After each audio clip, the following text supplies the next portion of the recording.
Good evening, everyone. I'm Mike Palmer from Know Your Rights and Success Coaching International with another huge live video update tonight. Now, obviously, the talk of the town today is the pregnant lady from Ballarat who got arrested in her home in front of her children for simply putting up a post on Facebook about a protest that she was organising in Ballarat. Which, mind you, has only got stage 3 restrictions, not stage 4 restrictions. 4 or 5 officers came in and arrested her for inciting the protest or something. Now, it's interesting, the police only went and knocked and had a chat to Sam Newman and gave him some paperwork, but they arrested the pregnant lady. So interesting that there's one rule for one and one rule for the others. But hey, that's the way it works, seemingly.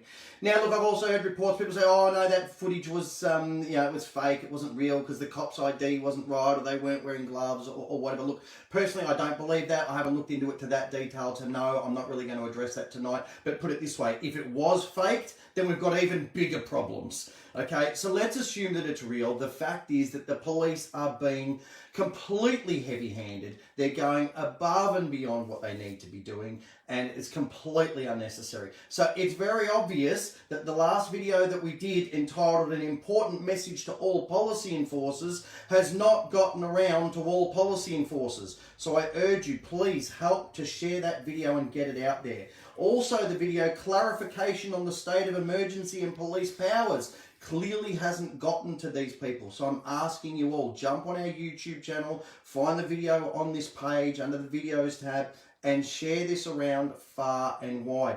Also, we're still asking people, download that 25-page letter from Serene Tefahar that explains in detail, okay, why the police cannot be acting on these directives, why Daniel Andrews has not complied with his own legislation, why you can sue the police personally, and all the rest of it, okay? It's very important. It's on our vaccinations page. Just go to knowyourrightsgroup.com.au/vaccinations. It's about halfway down. There's a subsection there. Lockdowns are unlawful. You'll find those links there, and you'll find all the videos on our YouTube channel.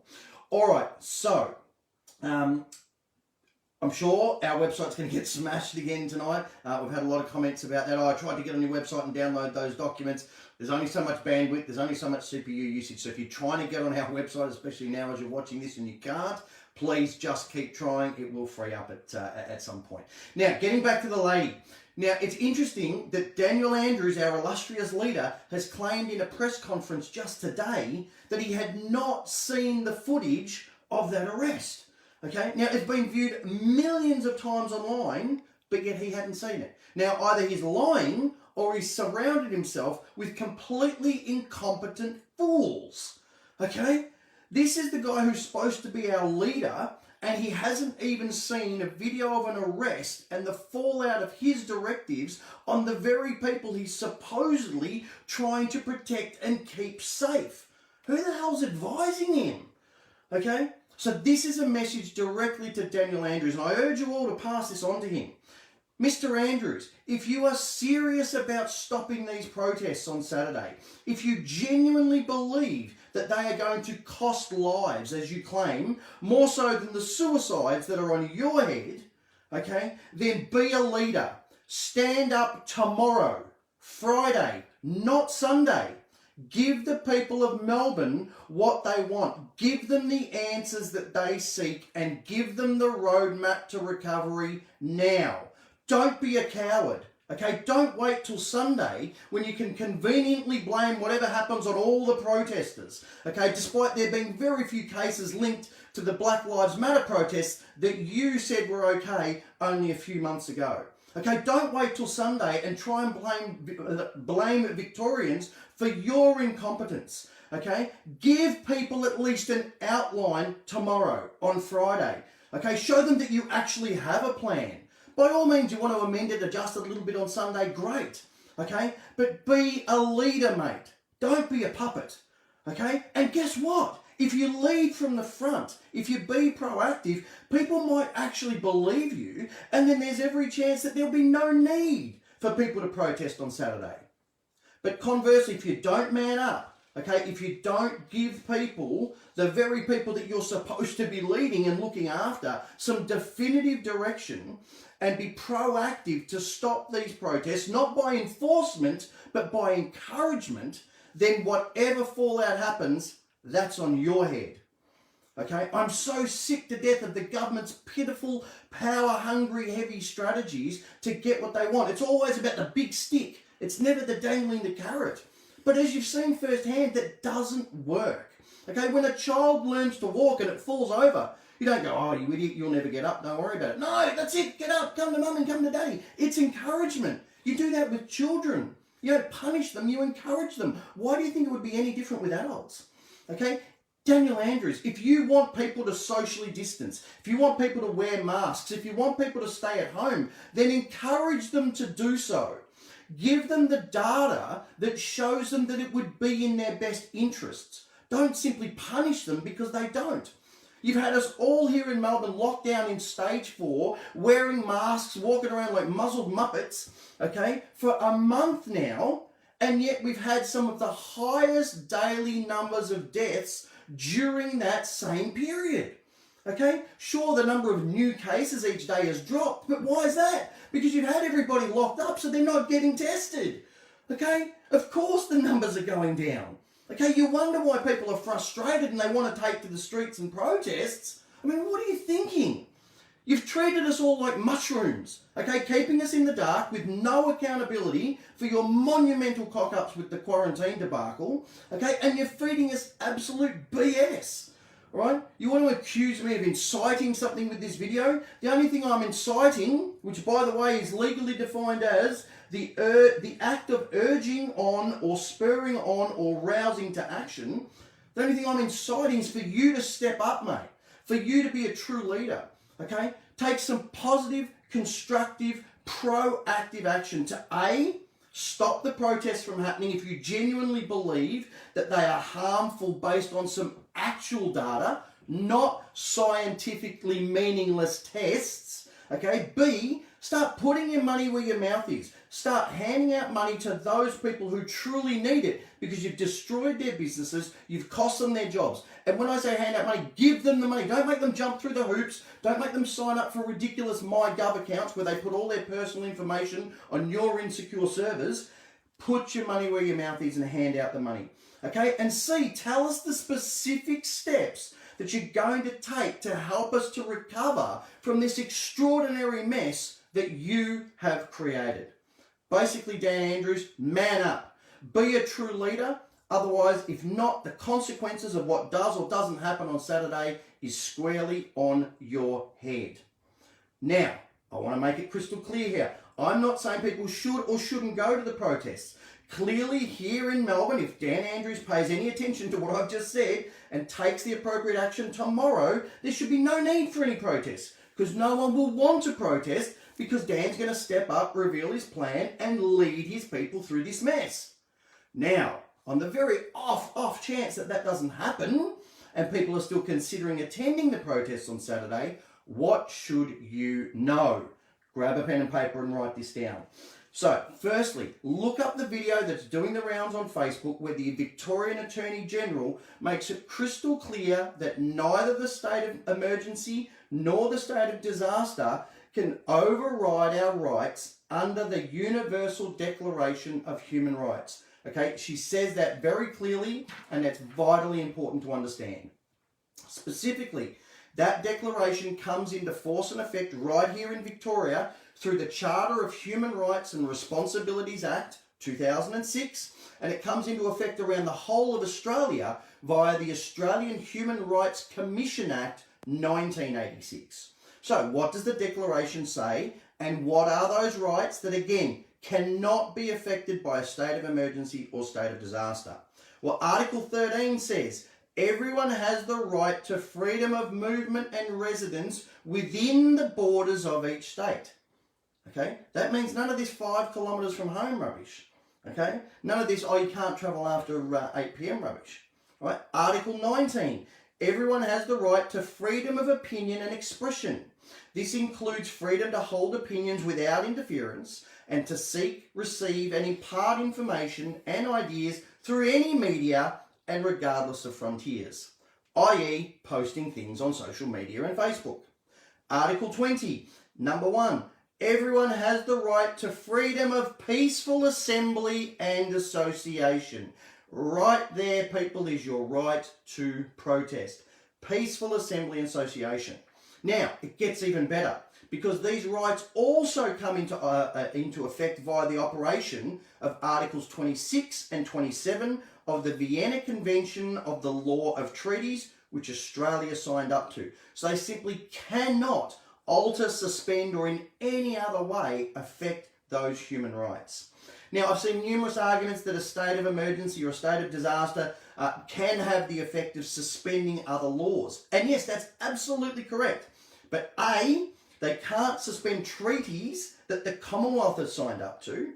B, they can't suspend laws of the Commonwealth, such as the Australian Human Rights Commission Act 1986, because of the operation of Section 109 of the Commonwealth Constitution. When a law of a state is inconsistent with the law of the Commonwealth, the latter shall prevail.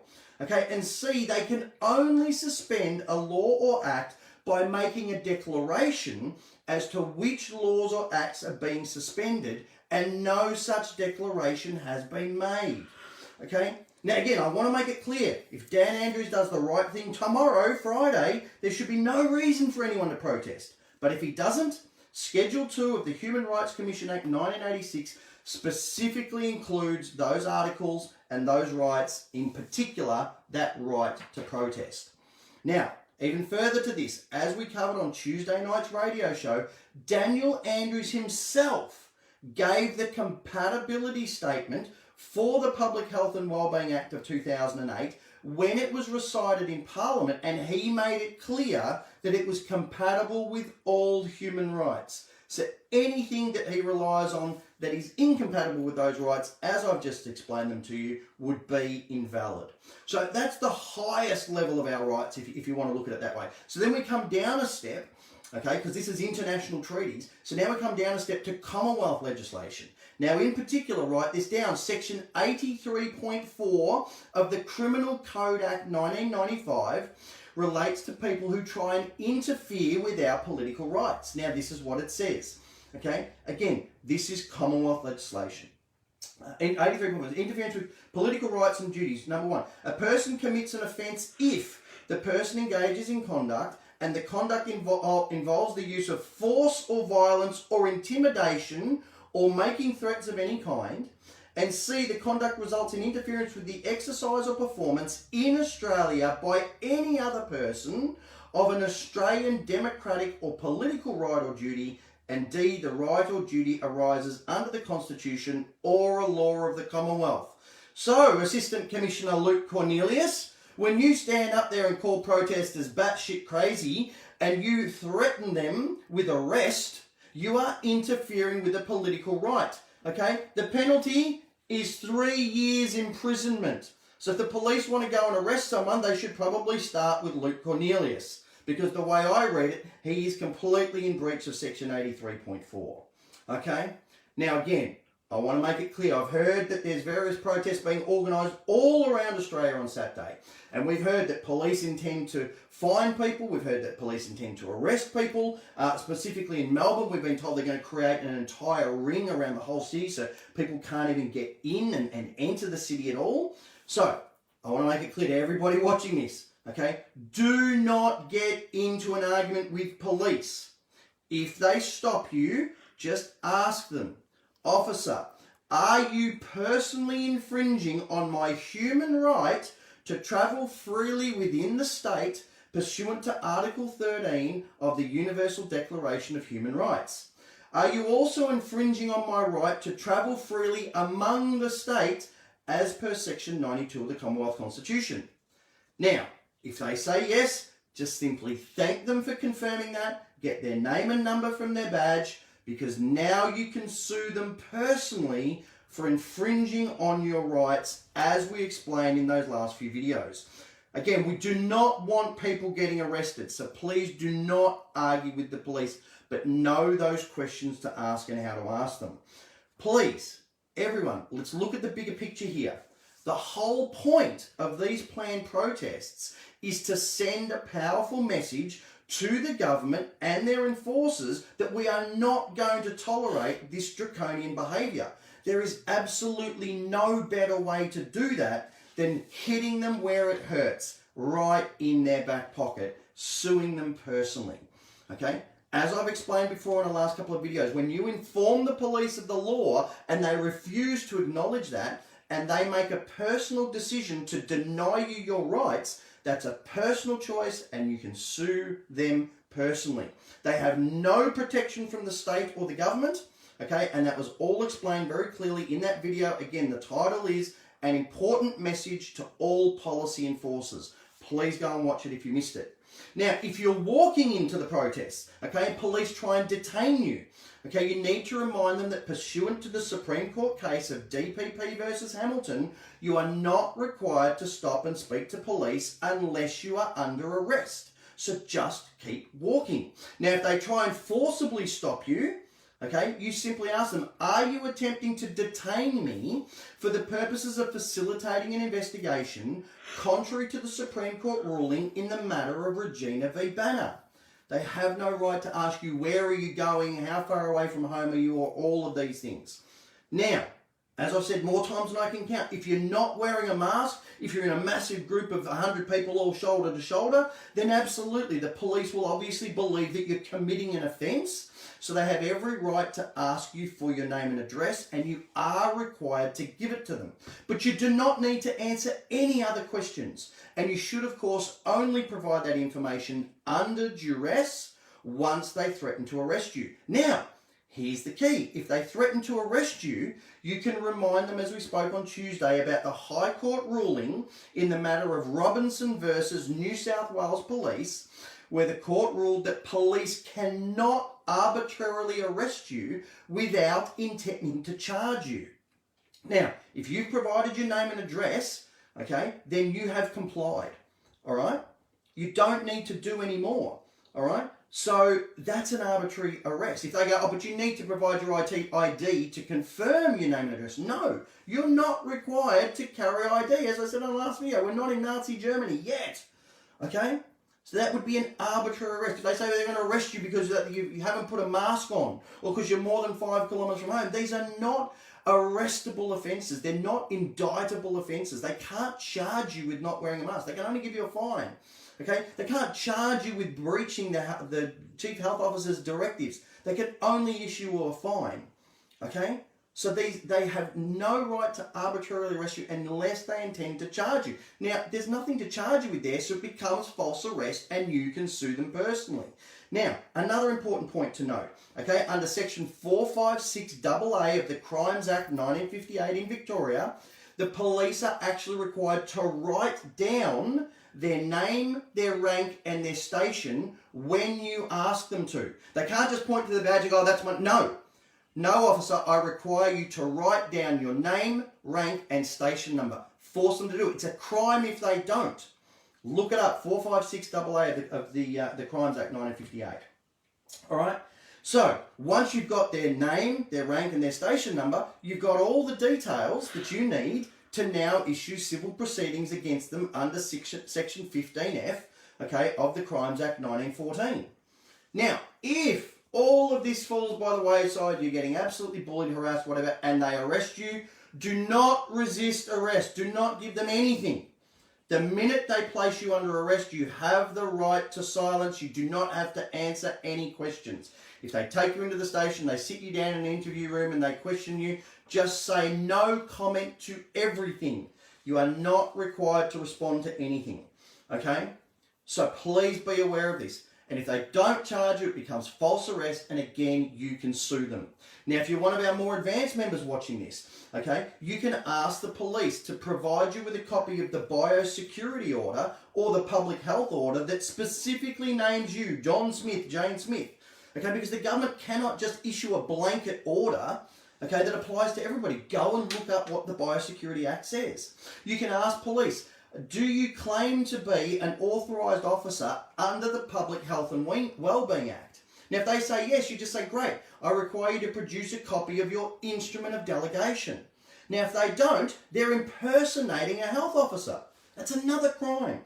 Okay, once we, the people, start understanding this legislation, getting our heads around this, the police are going to be far more scared of us than we are of them. Okay, the power is in the legislation. Most people don't know it. As we keep saying, those who don't know their rights have none. You need to know what they are. Now again, hopefully none of this is necessary, okay? But of course, it's better to be prepared, okay, than not. All right, so please take the time to look up these references yourself and make sure that you fully understand the impact and the implications. Because the more you know about your rights, okay, the better off you are. So if you want to do that, please grab a copy of our Know Your Rights book. Most importantly is this back chapter here, okay? It has all of, I can't open it today. Bonus chapter 3, all of the court cases, stuff relating to traffic, okay? There's, my bits are falling off, okay? Unlawful arrest, there's actual court cases here dealing with unlawful arrest. Important stuff to know, okay? Chapter 3, courts and the validity of acts when they tell you that the Imperial Acts Application Act doesn't apply or the Bill of Rights doesn't apply. There's court cases that prove that they do, okay? Trespass cases. Again, really, really powerful stuff. So if you haven't yet got this book, please grab this book. Okay, there's a link in the description. And if you're concerned about getting a fine of any sort, whether it's a mask fine, COVID fine, traffic fine, whatever, get this book, the Aussie Speeding Fines book. Okay, chapter 3, that's the key. That's the 3-step process.